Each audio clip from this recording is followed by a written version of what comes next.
Hey guys, it's me. I just wrote, why do I always say that? Like, obviously it's me. Anyway, I just wrote this poem and I needed to read it out loud to time it, and I figured why not record it and put it on YouTube. So it's kind of depressing and it's kind of weird, but, you shouldn't expect anything different from me.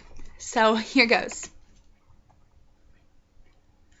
I'm tired of my body being a topic of conversation during foreplay.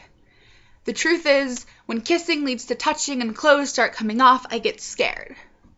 As hands cover my thighs, I remember when I had the pleasure of only being ashamed of the fat on my body. It's an easy thing to get over, because they know before they get you into bed that you're fat. He got what he bargained for on that one, but the most embarrassing part of my body is not visible while I'm clothed. Tonight, his touch burns me with fear, as if his fingernails were claws dancing recklessly above my veins. As soon as my legs are bare, I get goosebumps of anticipation. The goddamn tattoo draws attention, and I hope he doesn't notice, but I feel his kisses slow down when he reaches my thighs. His fingertips start tracing in a different way, feeling how the scars raise millimeters above the skin, still managing to stand out like mountains in Kansas. I stop moaning and sync with his movements. I know what comes next. Shifting up on his arms, he looks at me, climbing back up my body to kiss my lips. I'm sorry, he tells me. I'm sorry. Having to push away the hope we're going any further tonight, I sigh, letting out months of curbed frustration. It was a long time ago. Don't be sorry. He doesn't like this answer. He wants to stay up and talk about them. He wants me to tell him a story about every time I bled, and then he'll be okay with it. He needs a reason.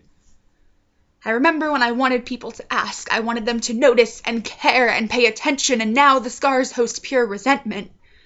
I wish I would have used the medication earlier. I wish I would have cut more so I could claim it as a skin condition. I wish he was blind so he wouldn't notice, but I never wish to go back. Ashamed of the defects, but solid behind their reasons, this is not a topic of conversation. At least I don't want it to be. Not every sad man on the bus needs to comment on the lighter burns covering my arm. I just want to be able to have sex without telling them, yeah, I used to cut myself. I used to burn myself. I used to rip my skin open because I couldn't breathe or think or live without it. Why aren't self-induced scars as sexy as the result of last year's knife fight?